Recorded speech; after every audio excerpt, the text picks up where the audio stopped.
Hey guys, tonight we're stepping into a world of immense wealth and suffocating silence. We're going behind the gates of the great frontier mansions, past the armies of cowboys and regulators, into the quiet, velvet-lined rooms where the daughters of the land barons lived. We're going to explore one of the West's darkest and most hidden secrets, the devastating price of purity.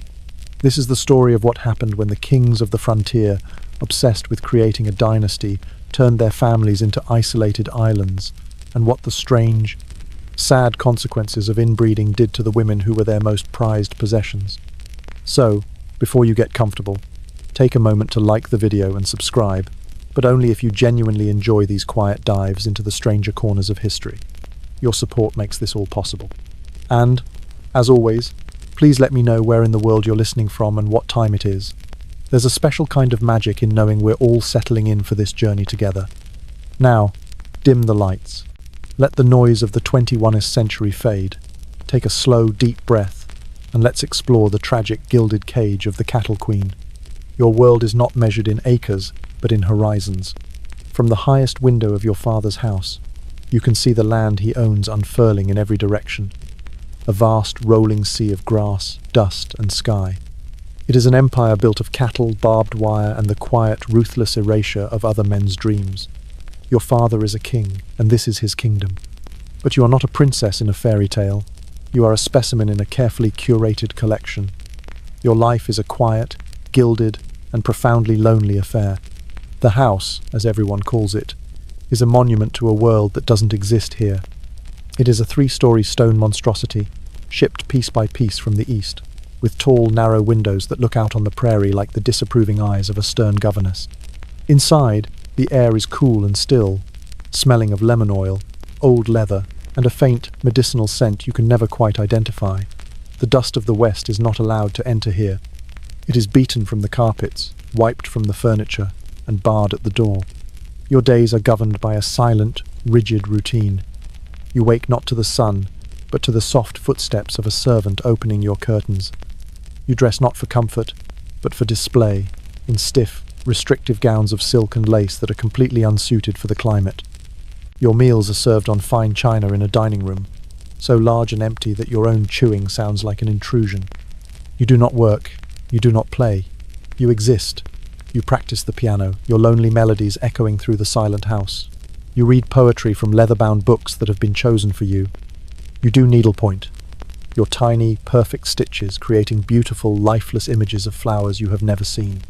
Your only companion is your governess, a pale, nervous woman from Boston who is just as trapped here as you are.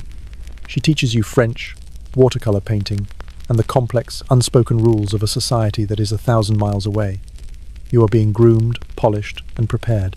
For what, you are not entirely sure, but you know it has something to do with your name, your father's fortune, and the sacred, terrifying importance of your blood. Here's a peculiar fringe fact about the dynastic ambitions of the 19th century elite. The new money barons of the American West were deeply influenced by the old money aristocracies of Europe. They read about their dynasties, their titles, their carefully managed bloodlines. They were not just trying to get rich, they were trying to create a new American nobility, and they believed that blood was the foundation of legacy. Your father is a ghost in his own house. He is a man of ledgers and maps, his mind always on the business of his empire. He speaks to you at dinner, asking you about your studies, but his eyes are distant, calculating. He looks at you not with the warmth of a father, but with the cool appraisal of a man examining his most valuable asset. You are beautiful. You know this because you have been told so, in the same way you have been told that the earth is round or that God is in heaven. It is a fact, a part of your inventory. But your beauty is not a gift. It is a responsibility. It is a component of the Blackwood brand, another testament to the quality of your father's stock. You are not allowed to ride out on the range with the cowboys. The sun is too harsh, the dust too coarse, the men too rough. You are a hothouse flower, to be kept under glass, protected from the very world your father has conquered. Your isolation is absolute. You have no friends your own age. There are no other families of your station for 100 miles. The cowboys are your father's employees. The servants are your keepers. The townspeople are a distant, dirty rumour.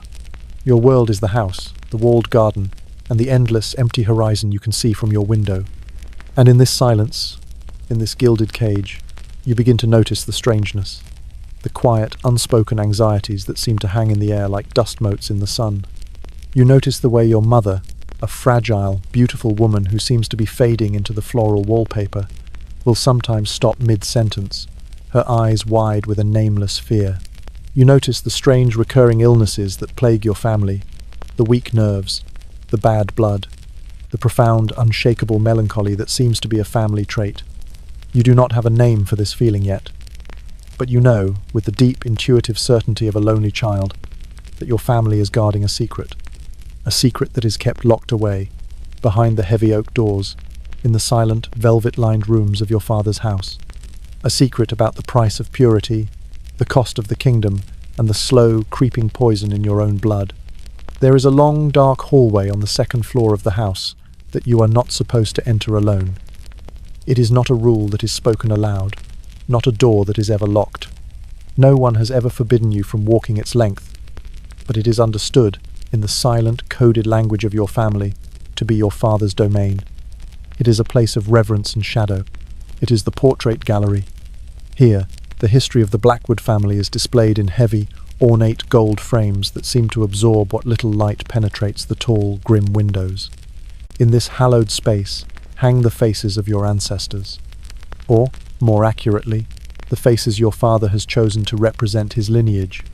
They are a severe and somber congregation, stern-faced men in dark, suffocating suits, their expressions locked in a state of perpetual disapproval, and their wives, pale, corseted women with sad, distant eyes, who seem to be gazing at something just beyond the frame, something you can never hope to see. They are the Blackwoods, a dynasty that, according to your father's booming pronouncements at the dinner table, stretches back in an unbroken line to the landed gentry of Old England, to estates with names like Thornfield and Blackwood Manor. You know from the hushed whispers of the servants as they polish the silver, their Irish accents a stark contrast to your father's clipped, affected speech, that this is a magnificent lie. Your father, the great patriarch, was born in a tenement in New York, the son of a penniless immigrant who died of consumption. He is a man who clawed his way to an empire of steel and railroads, and upon reaching the summit, he invented his own ancestry, just as he invented his own fortune. He commissioned a past to match the grandeur of his present, a fiction to paper over the humble, inconvenient truth. But the portraits are real enough. They are not fakes, they are fabrications. They were painted by famous, sought-after artists from the East, men like Sargent and Chase, hired at tremendous expense to give a face to your father's fiction. And as you walk down the silent, thickly carpeted hallway, the floral runner so faded it looks like a path through a dead garden, you feel their eyes. It's a trick of the light, of the artist's skill in capturing a lifelike gaze, but it feels like more. It feels like a silent, collective judgment. Their painted eyes follow you, and the air grows heavy and still. You come here when the house feels too vast and quiet, when your own loneliness becomes a physical weight pressing down on you. In the absence of a real family history, you come here to look for answers in the stoic, oil and canvas faces of your imaginary one. You trace the lineage your father has created, a story told in a sequence of solemn faces. You always start with your supposed great-grandfather, a man your father has named Thaddeus Blackwood. He possesses a severe, square jaw and eyes as cold and grey as a winter sea. He looks unnervingly like your father, or rather, your father has modelled his own stern bearing on this painting. In the portrait's gaze you see the same flinty ambition, the same ruthless desire for control that you see in your father when he dismisses a business rival or a disobedient servant. Then your great-grandmother, Annalise. The artist has rendered her exquisitely beautiful, draped in ivory lace, but there is a strange, unsettling fragility to her. Her smile is a thin, brittle line, a crack in fine porcelain that threatens to shatter. Her hands, long and delicate as they hold a single white rose, are almost translucent, the blue veins visible beneath the pale skin. She looks like a beautiful ghost, even in life. You move down the line, from one generation of fiction to the next, and slowly, as you spend more and more time in this silent company, you begin to notice a pattern. You first notice it as a quiet hum beneath the main melody, a strange recurring theme in the faces of the Blackwood women. It is in the eyes of your great-aunt Genevieve, which are just a little too wide set, giving her a startled, almost frightened look, as if she has just heard a door slam in an empty house. It is in the delicate, almost pointed chin of your grandmother, a feature that is repeated with uncanny precision in the portrait of her sister and her cousin, who hangs beside her. They look less like individuals and more like variations on a single, melancholy theme, and then you see it in the jawline. You first notice it in the men, where it is a mark of strength and resolution, a subtle but persistent heaviness in the lower face, a slight prognathism that hints at a faint underbite. The painters have tried to soften it, to disguise it with shadows and flattering three-quarter angles, but once you see it, it is unmistakably there. It is most prominent in the male portraits, a stamp of authority. But then you look closer at the women, and you see its echo in them too. A family trait, as recognizable and as inescapable as the slate-grey colour of their eyes. You remember a lesson with your governess, Mademoiselle Dubois.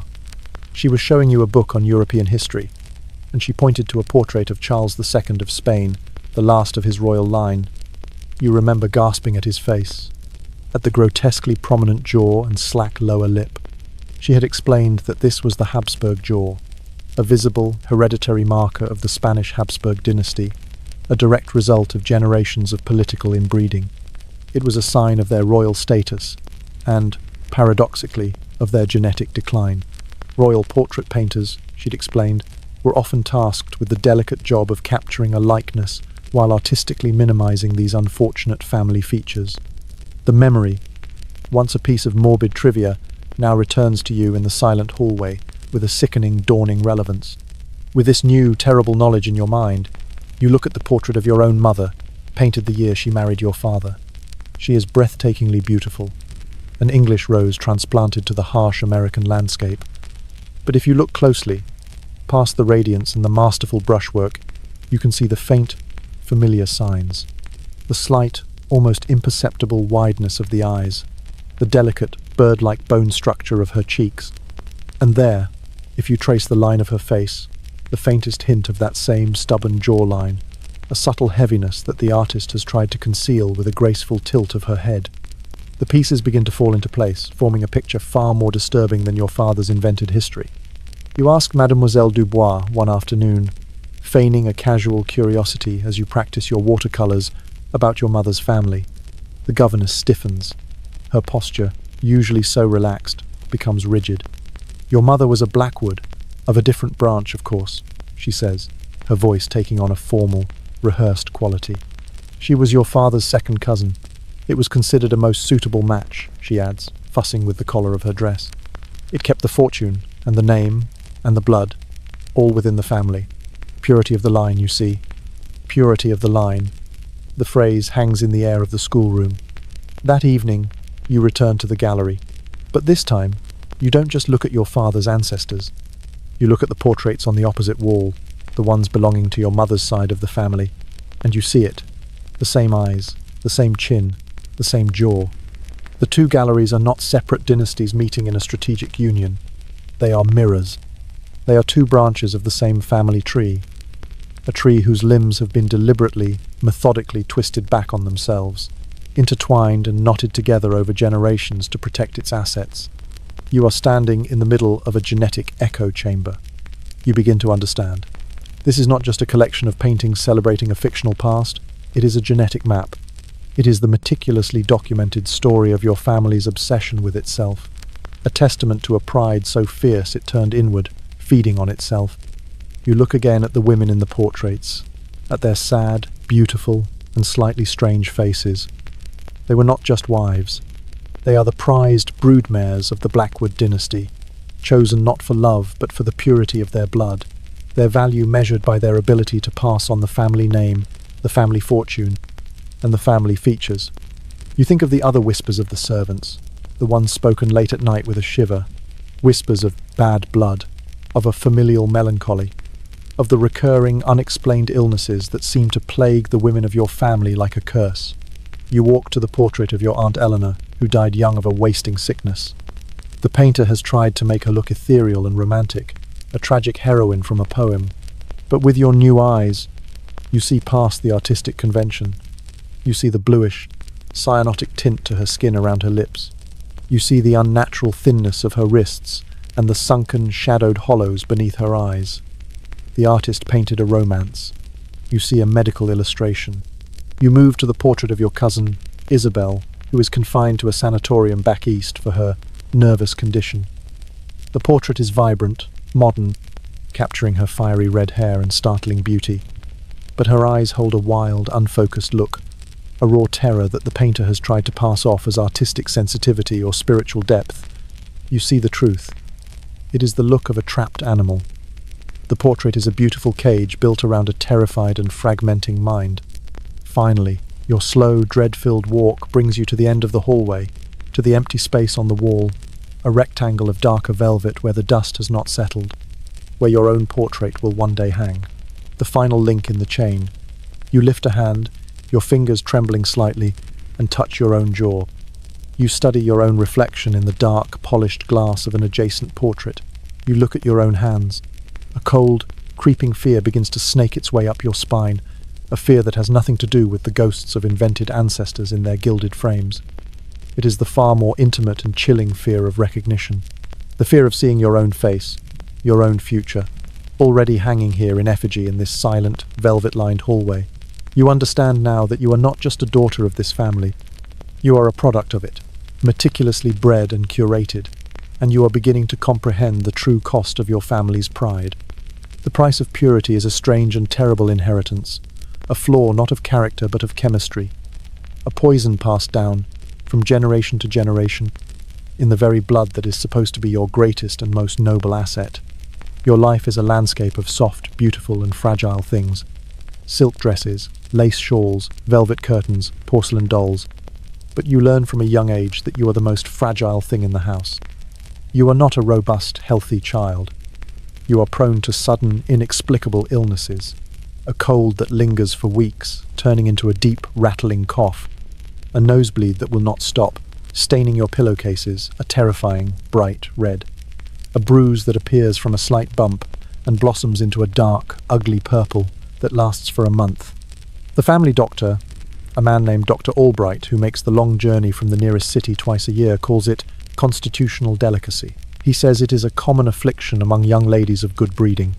He says it is a sign of your refined, sensitive nature. He is lying. You know he is lying. He treats you with a strange and gentle solicitude. He checks your pulse. He listens to your breathing. He prescribes bed rest, beef broth, and a foul-tasting iron tonic that is supposed to strengthen your blood. Here's a grim medical fringe fact. Haemophilia, the royal disease that plagued the inbred monarchies of Europe, was a terrifying and poorly understood condition in the 19th century.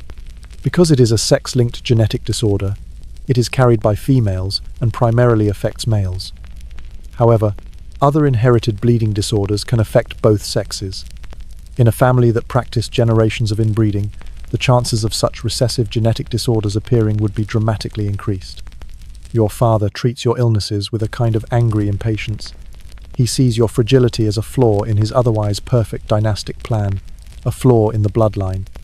He hires the best doctors. He orders the most expensive medicines from the East. He tries to fix you, to strengthen you, as if you are a piece of faulty machinery. Your mother, however, treats your sickness with a quiet, knowing terror. When you have a nosebleed, she holds you, her own face pale with fear, pressing a cold cloth to your face, her hands trembling. She knows this sickness. She has seen it before. She carries it in her own blood. You are not allowed to play with the rough-and-tumble children of the ranch hands. You are not allowed to ride a horse, except for a gentle, supervised walk on a placid old pony. You are not allowed to run, to jump, to engage in any activity that might lead to a bump, a scrape, a bruise. Your world shrinks to the soft, safe spaces of the house. The parlour, the library, your own silk-lined bedroom. You are a princess in a tower, but the dragon you are being guarded from is your own fragile body. You have siblings. Or, you had them. You remember a brother, a small bright-eyed boy who died when he was 2. They said it was a summer fever. You remember a sister, a tiny, pale baby who lived for only a week. They said she was not meant for this world. Their portraits hang in a small, sad corner of the gallery. They are beautiful, angelic children, painted to look as if they are only sleeping. You learn, through the hushed whispers of the servants, that your mother has had other pregnancies too. Miscarriages, stillbirths.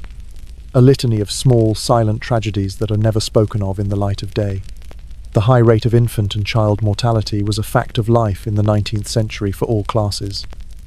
But in your family, it feels different. It feels like a curse, a weakness that is passed down from mother to daughter, from generation to generation, a sickness in the blood itself. You become an expert in your own fragility. You learn to move carefully, to avoid sharp corners, to live your life as if you are made of spun glass. You learn to recognize the signs of an impending illness, the metallic taste in your mouth before a nosebleed, the deep, aching weariness in your bones before a fever.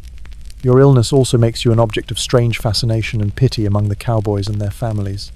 They see you as a mystical, almost otherworldly creature, the pale daughter of the land baron. They whisper that you are too good, too pure for this rough world. They do not understand that your purity is the source of your sickness. The good breeding, the pure bloodline that your father is so proud of, is the very thing that is trying to kill you. One summer, a new tutor arrives from the east. He is a young man, a student of the new science of biology. He is fascinated by the theories of a man named Gregor Mendel, who has been studying heredity in pea plants. He tries to explain it to you. He speaks of dominant and recessive traits, of how characteristics are passed down through generations. He draws charts in a notebook showing how a hidden trait can reappear in a family after being dormant for years. He does not know that he is describing your family. He does not know that he is explaining the secret that hangs in the silent hallways of your home. But you know. You look at his charts, at the predictable mathematical patterns of inheritance, and you see your own life, your own sickness, laid out in the cold, clear language of science. The tutor does not last long. Your father finds his notebook, sees the strange charts, and dismisses him immediately. He does not want the new science in his house. He does not want a rational explanation for the curse that haunts his bloodline. He prefers the mystery, the romance, the idea that his family's delicacy is a sign of its aristocratic refinement. But you have seen the truth, and it cannot be unseen. You look at your own pale hands, at the faint blue veins beneath your thin skin, and you understand that you are not just a daughter. You are an inheritance, a living, breathing embodiment of your family's most dangerous and most closely guarded secret. The sickness in your blood is not the only inheritance you receive. There is another, quieter malady that haunts the women of your family. It is a sickness of the mind, a fragility of the nerves, a deep, persistent, and often nameless sorrow. They call it melancholia, or hysteria, or female nervousness. Dr. Albright prescribes smelling salts, quiet rooms, and a complete avoidance of any intellectual or emotional stimulation. It is, he says, a natural consequence of the delicate female constitution. But you have seen its effects, and they are not delicate. You remember your Aunt Clara.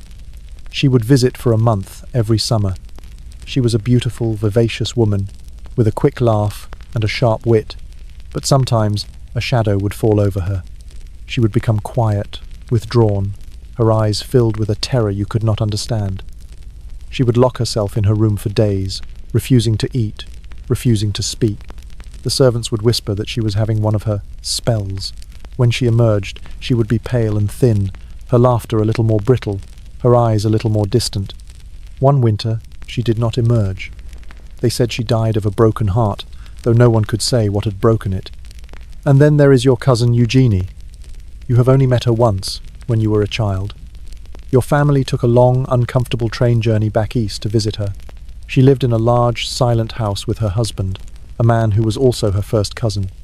Eugenie was beautiful, with the same pale skin and wide eyes as so many of the Blackwood women. But she was strange. She would drift through the rooms like a ghost, her hands constantly twisting a silk handkerchief. She would start a sentence and forget it halfway through. Sometimes, she would just stand and stare at a wall for an hour, a faint, secret smile on her lips. Her husband treated her with a kind of weary, paternal indulgence. She was his beautiful, broken doll. Here's a disturbing fringe fact from medical history. In the 19th century, hysteria was a common diagnosis for a wide range of female ailments, from anxiety and depression to simple insubordination. The treatments were often as strange as the diagnosis and included the rest cure, weeks of forced bed rest and isolation, hydrotherapy, and, in extreme cases, institutionalization in an asylum. For women in insular, high society families, a diagnosis of nervousness could be a convenient way to pathologize any behavior that deviated from the norm. Your own mother is a study in quiet, suppressed anxiety. She is terrified of everything. A thunderstorm will send her to her bed for a day. A piece of bad news in a letter will make her hands tremble for hours. She lives in a state of constant, low-level dread. She fusses over you, over your health, with an obsessive, suffocating attention. Her love is a blanket of fear. You realize that this mental fragility is as much a part of your inheritance as the weakness in your blood. Generations of marrying within the same small, isolated gene pool has not only concentrated the physical maladies, it has concentrated the psychological ones as well. The Blackwood mind, like the Blackwood body, is a delicate and often unstable instrument. You feel it in yourself. You have inherited your mother's anxiety. You startle at loud noises. You have nightmares. You are plagued by a persistent, nameless sadness that can descend on you without warning, leaving you feeling empty and hopeless for days on end. Your father, of course, has no patience for this. He sees any display of emotional weakness as a moral failing. He tells you to be stronger, to control yourself, to not give in to foolish female vapors. He believes that the mind is a matter of will, and that any sickness of the spirit can be conquered with a sufficient application of discipline. He does not understand that your sadness is not a choice. It is a chemical imbalance, a genetic echo, a ghost that has been passed down through your bloodline. The only place you find any solace is at the piano. The massive, black instrument is your confidant, your only friend. You play for hours, pouring all your fear, your loneliness, your unspoken sorrow into the music. You play the sad, complex and beautiful compositions of Chopin, a man who, like you, was plagued by sickness and melancholy. The music fills the empty, silent house.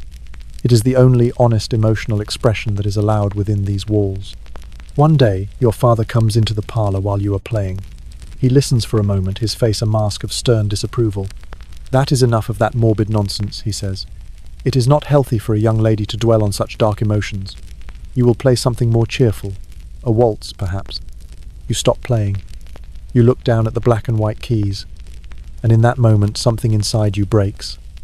The carefully constructed facade of the quiet, obedient daughter cracks. You stand up, you look your father directly in the eye, and for the first time in your life you say, "No." His face darkens with a rage you have never seen before. He strides over to the piano. He does not strike you. He does something worse. He reaches inside the beautiful, complex instrument, and with a single, violent wrench, he tears out a handful of the strings. They snap with a sound like a wounded cry, a discordant, ugly jangle that echoes through the silent room. "There," he says, his voice a low, vicious growl. "Now it will be quiet." He turns and leaves you standing there, in the silence, beside the broken, unstrung piano. You look at the ruined instrument, its beautiful voice silenced, its heart torn out, and you see a reflection of yourself, of your family, of all the beautiful, fragile, and broken women who have lived and died in this house. You are not just a prisoner in a gilded cage. You are a prisoner in the cage of your own mind, a mind that has been shaped by generations of sorrow, a mind whose strings have been stretched to the breaking point. And you are terrified that one day you too will snap. You are 17. It is the age of possibility, of dreams, of a future that should be your own to choose. But you are a daughter of the Blackwood dynasty. Your future has been a business negotiation since the day you were born, and the negotiations are now complete. The announcement is made at a formal dinner. Your father stands at the head of the long polished table, a glass of wine in his hand. He speaks of alliances, of consolidating the great Western empires, of ensuring the purity and the strength of the bloodline. You are to be married. Your betrothed is not a stranger, a mysterious suitor from a distant land. He is your cousin Arthur, your first cousin, the son of your father's brother, who owns a vast, neighbouring ranch that is second in size only to your own. It is a perfect match, your father explains. The two great fortunes of the territory will be united. The bloodline will remain undiluted. The dynasty will be secured for another generation. He toasts to the future. You sit in silence, the food on your plate tasteless, the wine in your glass like poison. You look at your mother. She is staring at her own hands, her face a pale, impassive mask. She does not look at you. You know Arthur. He has visited the ranch a few times with his father. He is a quiet, awkward boy, with the same pale skin and wide, anxious eyes as so many of your relatives. He has the familiar Blackwood jaw, more pronounced in him than in your own father. He is not cruel, he is not unkind, he is just a reflection, a slightly distorted mirror image of your own family's strange, sad legacy. He is also, you know from the whispers of the servants, not entirely well. He suffers from the same nervous condition as your cousin Eugenie, the same spells of deep, dark melancholy as your Aunt Clara. He is another fragile branch on the same twisted family tree. The courtship, if it can be called that, is a series of stiff, formal, and deeply uncomfortable events. He comes to dinner every Sunday for a month. You sit on opposite sides of the vast, empty dining room table, making polite, stilted conversation under the watchful, approving eye of your father. He brings you gifts, a book of poetry, a small, sad-looking brooch. He is trying. You know he is. But there is no spark, no connection. There is only a shared, unspoken understanding of your mutual doom. You are two specimens, brought together for a breeding experiment. Here's a disturbing fringe fact from the history of eugenics and dynastic breeding. The concept of like producing like was a powerful idea in the 19th century. Many wealthy families believed that by marrying close relatives, they were not only protecting their fortunes, but also concentrating the good qualities of their bloodline: intelligence, beauty, refinement. They had a poor understanding of genetics, and did not realize they were also concentrating the recessive genes for a host of physical and mental illnesses. The wedding is planned as the social event of the territory. Your father spares no expense. Your dress is made of silk and lace imported from France. The flowers are ordered from a greenhouse in San Francisco. A string quartet is hired to travel all the way from Denver. It is to be a celebration of power, of wealth, of the glorious future of the Blackwood dynasty. But for you, it feels like a funeral. You spend the weeks leading up to the wedding in a state of quiet, numb despair. You are fitted for your dress. You stand like a doll as the seamstresses pin and tuck the fabric around you. The dress is beautiful, a cascade of white silk and seed pearls, but it feels like a shroud. Your mother comes to your room one night. It is the week before the wedding. She sits on the edge of your bed. She does not speak for a long time. Then she takes your hand. Her hand is cold and trembling. "There are some things that a woman must endure," she whispers, her voice barely audible. "For the family, for the name, you must be strong."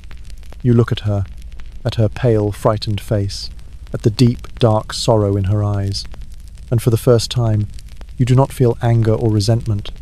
You feel a profound, heartbreaking pity. She is not just your mother, she is your predecessor. She has walked this same path. She is a prisoner who has come to comfort a new inmate. "I am afraid," you whisper. "I know," she says, and a single, silent tear rolls down her cheek. It is the most honest conversation you have ever had. The day of the wedding arrives. It is a bright, cold, sunlit day. The house is filled with strangers, important-looking men, and their stiff, corseted wives. They are all here to witness the merger, to pay their respects to the dynasty. You are dressed. The veil is placed over your head. It is a beautiful antique lace, worn by your mother and her mother before her. It smells of dust and forgotten tears. You walk down the grand staircase, on the arm of your father. You move through the crowd of smiling, congratulatory faces. You feel like you are underwater, the sounds of the world muffled and distant. You stand at the makeshift altar in the ballroom, beside Arthur. He is pale and sweating in his formal suit. His hand, when he takes yours, is as cold as your own. The preacher's words drone on. You hear the phrases, "Holy matrimony," "in sickness and in health," "till death do you part." They are just words, empty sounds that have no connection to the cold, hard reality of this transaction. You look out at the faces in the crowd. You see the pride in your father's eyes. You see the envy in the eyes of the other land barons. You see the pity in the eyes of the servants who line the walls. And then you see him, standing in the back of the room, near the door. Elias, the old cowboy. You did not know he would be here. He is not looking at you with pity or with awe. He is just looking at you.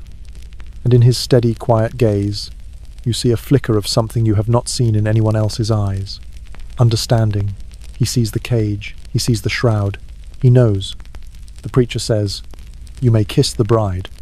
Arthur leans in. His lips are cold and dry. The kiss is a brief, clumsy and passionless sealing of a contract. The crowd applauds. The string quartet begins to play a cheerful waltz. The dynasty is secure.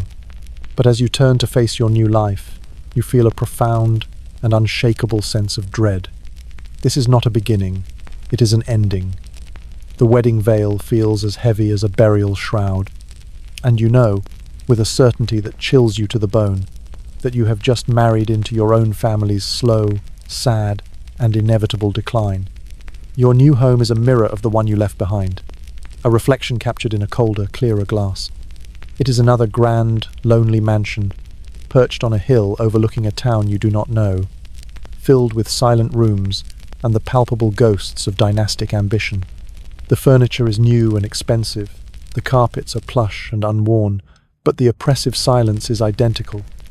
Your husband, Arthur, is a kind man, in his own distant, fragile way.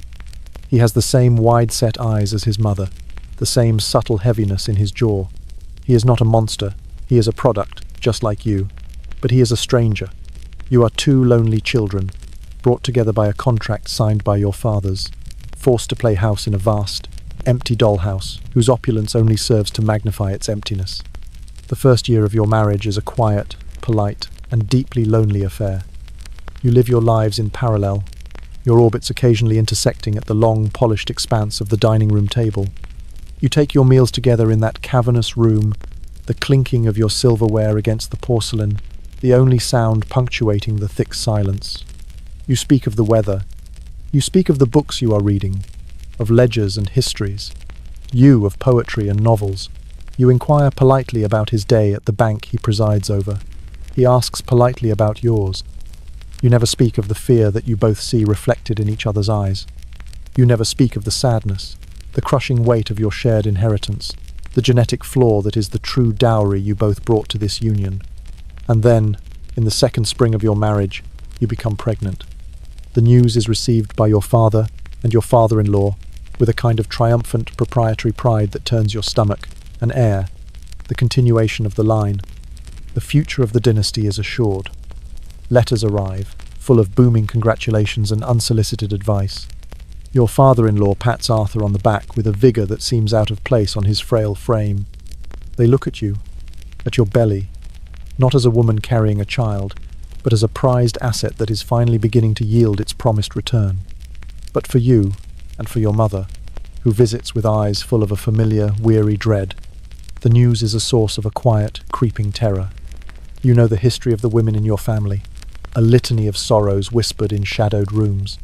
You know the stories of the stillborn babies, the endless miscarriages, the children who were too fragile for this world, their lives measured in weeks or months.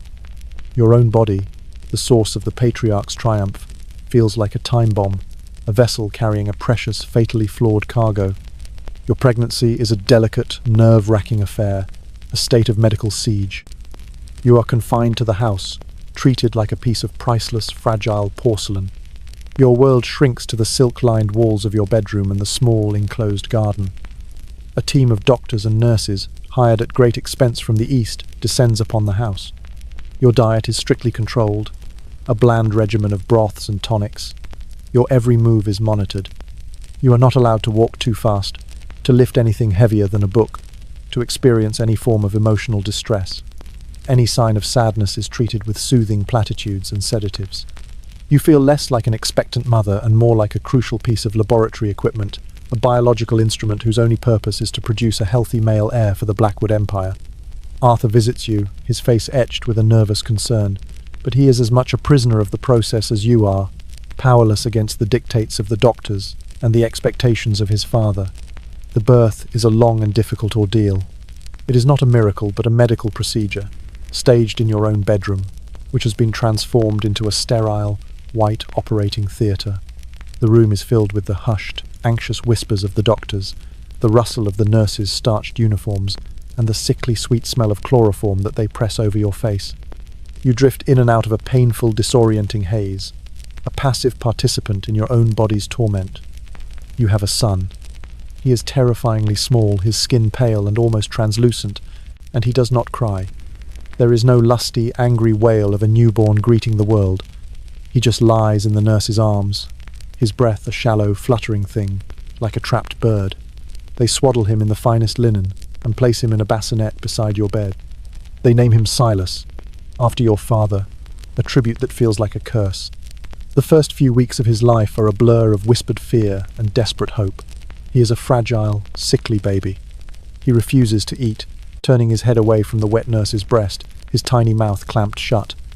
He has trouble breathing, his little chest rattling with a terrifying effort.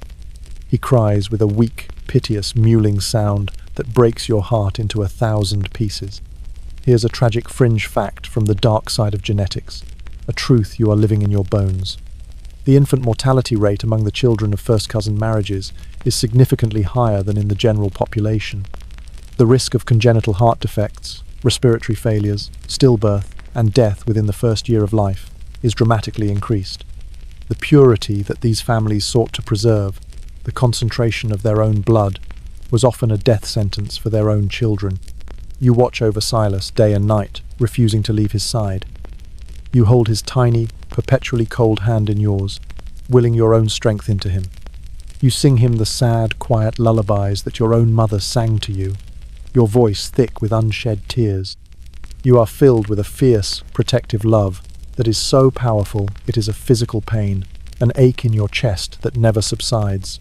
You love him with the desperate intensity of a soldier defending a hopeless cause. But you know, in the deepest, most honest part of your soul, in the place where a mother's intuition lives, that you will not be able to keep him. He dies in the 6th week of his life.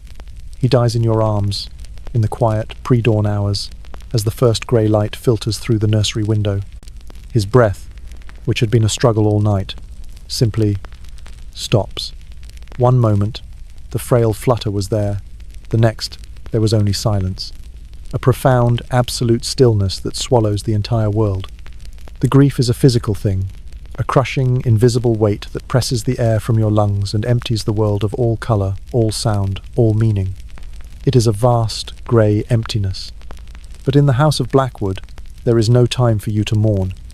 Your personal grief is an inconvenience, a sentimental disruption to the dynastic plan.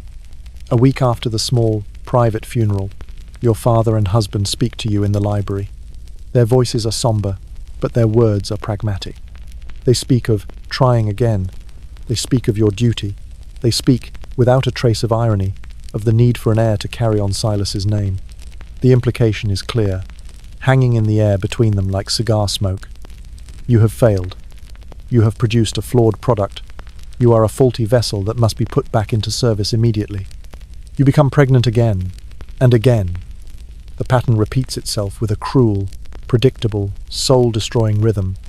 The next is a miscarriage in the 4th month, a secret, bloody loss that is cleaned up and never mentioned again. Then comes a daughter, Lillian, born with a hole in her heart, whose bluish skin and gasping breaths are a torment to behold. She lives for 3 days. 3 days in which you love her with a lifetime's worth of devotion before she too fades away.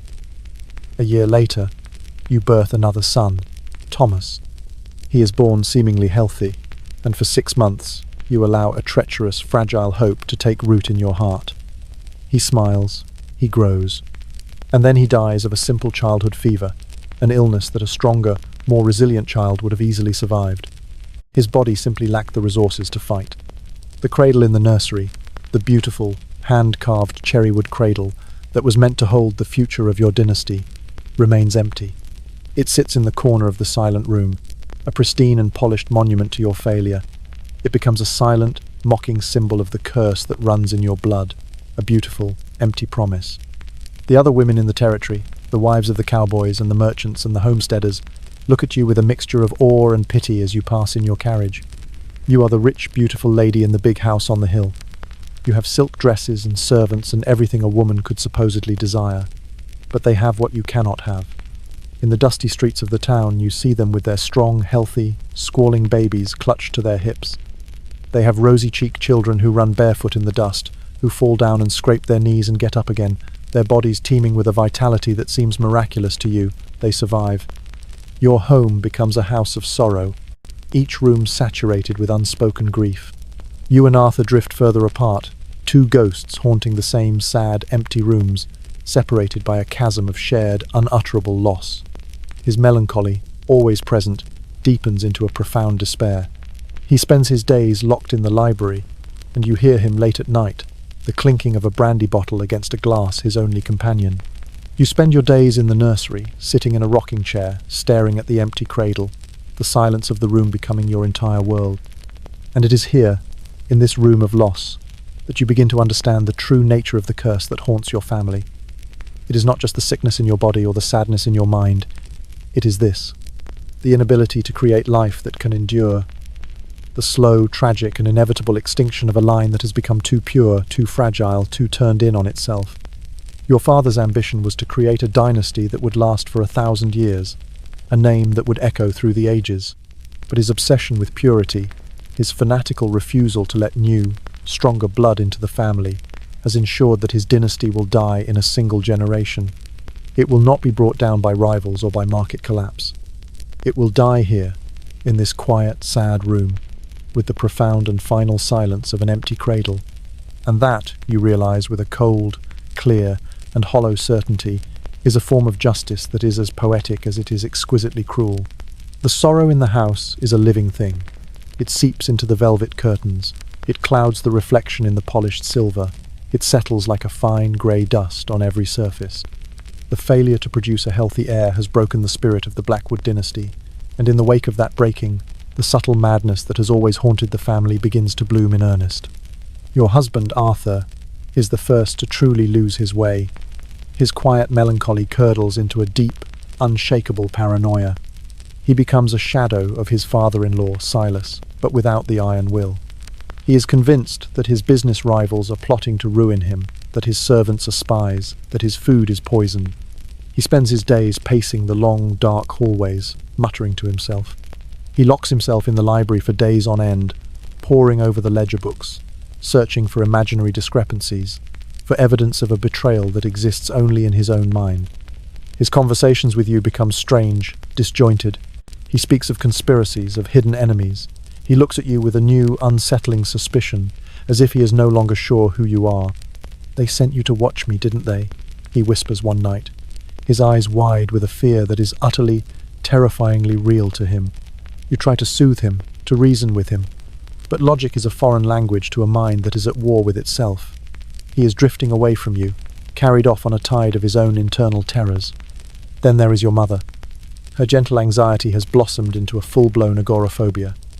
She can no longer bear to leave the confines of the mansion. The vast, open spaces of the prairie, which she has never set foot in, have become a source of profound terror. She spends her days in her darkened bedroom, the curtains drawn, attended by a single, long-suffering maid. She has developed a host of strange, obsessive rituals. She will only eat from a certain plate. She arranges the furniture in her room in a precise, unchangeable pattern.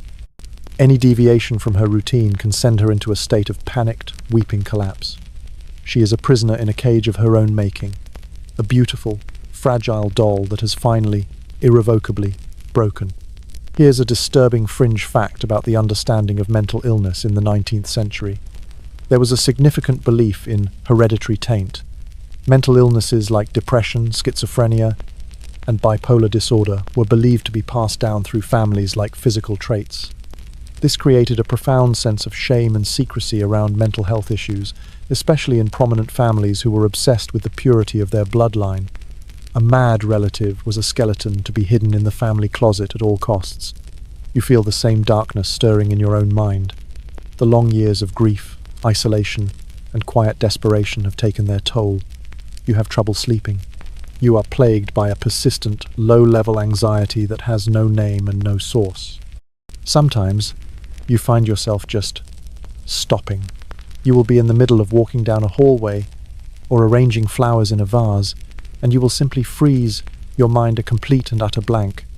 You will stand there for minutes, maybe longer, lost in a fog of unthought, until some small sound from the outside world pulls you back. You start to hear things. A whisper in an empty room, a faint, sad melody from the broken piano, the sound of a baby crying in the night. You know these things are not real, but they feel real. You are terrified that you are losing your mind, that you are succumbing to the same whispering sickness that has claimed your husband and your mother. You fight it with a desperate, silent ferocity. You create your own rigid routines. You read, you sew, you walk in the walled garden, focusing on the simple, tangible reality of the world around you. The feel of the soil, the texture of a leaf, the warmth of the sun on your skin. You are engaged in a quiet, lonely, and desperate battle for your own sanity. The cowboys and the servants watch this slow, sad unraveling from a distance. They do not understand the genetic complexities, but they understand the result. The Blackwood family, the great, powerful dynasty that ruled this valley, is rotting from the inside out. They speak of the mansion on the hill as a cursed place, a house of shadows and sorrow. They say it is haunted, not by ghosts in the traditional sense, but by the living ghosts of its inhabitants. One day, you find your husband in the portrait gallery. He is standing in front of the painting of your shared great-grandfather, the patriarch of the dynasty. He is talking to the portrait, his voice a low, intense whisper. He is arguing with it, pleading with it, his face a mask of tormented confusion. You do not interrupt him. You just back away slowly, your heart a cold, hard stone in your chest. You go to your own room and lock the door. You sit by the window and look out at the vast, empty prairie. It is a harsh, indifferent, and beautiful land. It is a land that does not care about bloodlines, or fortunes, or dynasties. It is a world of simple, brutal truths. And you realize that the greatest madness of all was your family's belief that they could conquer it, that they could impose their own strange, insular, and ultimately self-destructive world upon it. The wind howls around the stone corners of the mansion. It sounds like a voice, whispering a single, undeniable truth. The land endures. The dynasty does not. The madness was in the ambition itself. The empire dies not with a bang, but with a series of quiet, bureaucratic signatures. After your father's death, the creditors, the rivals, the patient, circling vultures who have been waiting for years, finally descend. Your husband, Arthur, is in no condition to fight them. He is a ghost in his own house, lost in the labyrinth of his own paranoid delusions. The great Blackwood fortune, which was built with such ruthless efficiency, is dismantled with an almost casual speed. The land is sold off, parcel by parcel. The vast herds are broken up and auctioned off. The regulators are dismissed, melting back into the landscape from which they came. The company town of Blackwood Springs withers, its artificial heart having ceased to beat, and you and the other scattered, fragile heirs of the Blackwood dynasty are left to face a world you are completely unprepared for. The wealth is not entirely gone. There are trust funds, properties back east, a tangled web of investments that even your father's rivals cannot completely unravel. You will not starve. But the kingdom is gone. The power is gone. The identity that has defined your entire life has been erased. Your husband is committed to a private asylum in New England, a place with quiet gardens and compassionate doctors who speak of his condition as a treatable nervous disorder. You know he will never leave. He has found a final, safe, and padded room to house his fears. Your mother lives out her days in the Boston house, a reclusive, black-veiled widow tended by servants, her world having shrunk to the four walls of her bedroom. And what of the other branches of the family? The cousins, the aunts, the uncles, the products of the same small, closed loop of genetics? You hear stories. Your cousin, Isabel, the one with the wild, frightened eyes, throws herself from the window of her sanatorium. Your uncle, a man who shared your father's ambition but lacked his iron will, drinks himself to death in a fancy New Orleans hotel. Another cousin, a man who inherited the family's bleeding sickness, dies from a fall from a horse, a minor injury that his body could not overcome. It is a slow, quiet, and relentless extinction. The great pure bloodline that was meant to create a new American aristocracy has instead created a generation of fragile, broken people, ill-equipped to survive in the very world their ancestors had so ruthlessly conquered. Here's a final, poignant fringe fact from the history of great American families. The concept of dynastic decline is a recurring theme. Families like the Vanderbilts or the Astors, who amassed incredible fortunes in the 19th century, often saw that wealth and influence dissipate within a few generations. The reasons were complex changing economic times, spendthrift heirs, but there was often a biological component as well. The very insularity that created the dynasty often contained the seeds of its own destruction. And what about you? You are one of the survivors. Perhaps because you inherited a slightly stronger constitution. Perhaps because you have a core of quiet, stubborn resilience that the others lacked. Perhaps it is just the dumb luck of the genetic draw. You do not stay in the East. That world of polite, suffocating society is not your home. You return to the West. You do not return to the stone mansion on the hill. It is a ruin now, a tourist curiosity, a place where people whisper stories about the mad, tragic family who once lived there. You buy a small, simple house in a quiet town, a town with no memory of the Blackwood name. You live a life of profound, deliberate obscurity. You read your books, you tend your garden. You watch the seasons change. You never marry again. You never have children. The Blackwood line, with its legacy of sorrow and sickness, will end with you. It is a quiet, conscious, and deeply personal decision. It is the final act of a rebellion that began the day your father tore the strings from your piano. Sometimes, a stranger will comment on your appearance. They will speak of your pale, delicate beauty, of the strange, aristocratic grace you possess. They mean it as a compliment. They do not know that they are speaking of your curse, of the visible mark of your family's strange, sad history. You just smile, a quiet, enigmatic smile, and say nothing. You have learned the power of silence. You become the town's eccentric, the quiet, well-read woman who keeps to herself. You are a mystery, and you are content with that. One day, you are looking through an old box of family papers, and you find a photograph. It is a portrait of your great-grandmother, the first of the Blackwood women to be brought to this wild, empty land. She is beautiful, and she is sad, and she has your eyes. You look at her face, and you feel a profound and overwhelming sense of connection, of empathy. You are not just her descendant, you are her continuation. You have carried her sorrow, her fragility, her unspoken fears. But you have done something she could not. You have survived. You have broken the cycle.